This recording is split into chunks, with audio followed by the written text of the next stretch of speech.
Hello students, and welcome to the next video in this lesson. In our previous video, we were learning about Riemann sums and left-hand Riemann sums. In this video, we're still going to continue Riemann sums, but today we're going to change it up to right-hand Riemann sums. So let's get started. So we went through this whole problem last time of actually using the intervals and using the same function.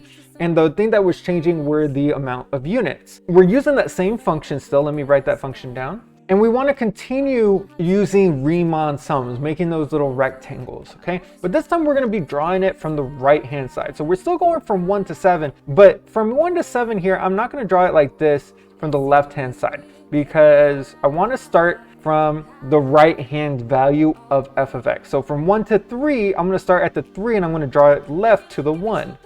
And this is what makes a right-hand sum, is where that vertex is going to be connected on the right end of that interval. Same thing here at 5, we're going to go from the right end of that interval. And now at 7, we're going to go from the right end of that interval. So as we're making our calculations now, we're going to find integral from 1 to 7 of f of x dx. And we're going to factor out a 2 because we know the base already is going to be 2. And we have now f of 3. We start from f of 3. We're going to add that with f of 5. And we're going to add that with f of 7.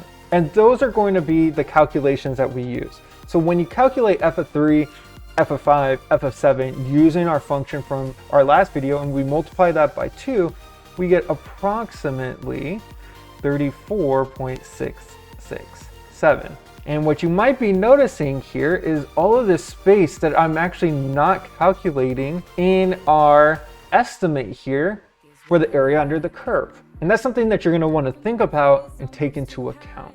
So as I draw these rectangles on the right-hand sum for our second one, we're going to go with the right-hand interval.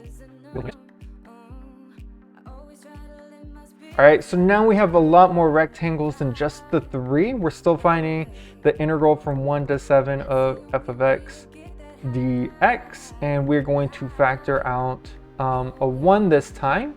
And we start with f of 2 plus f of 3 plus f of 4 plus f of 5 plus f of 6 plus f of 7. And we make those calculations and we get approximately 37.667. Again, notice all the space that we're not taking into account this time as well. So we want to do this one more time. Go ahead and do the right-hand sum with 1/2 a unit.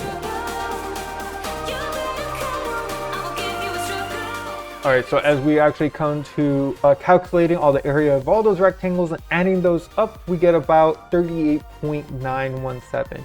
And I want you to go back to our left-hand sum and make a comparison of the two and see how you can make the values more to the true value of the area under the curve. See what you can do there.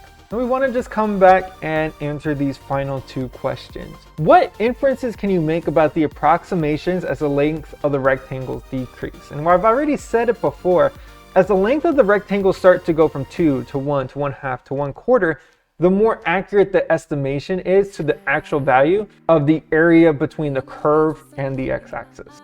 Now I kind of want you to think, why do you think this is? And so you want to just kind of come up with your own reasoning. But the smaller the length of the rectangle, the less that we have over or under in our estimations. Like there's less area that's actually getting overestimated or underestimated. So you seem to have more of the area that's actually underneath the curve and less of the area that is outside of that curve.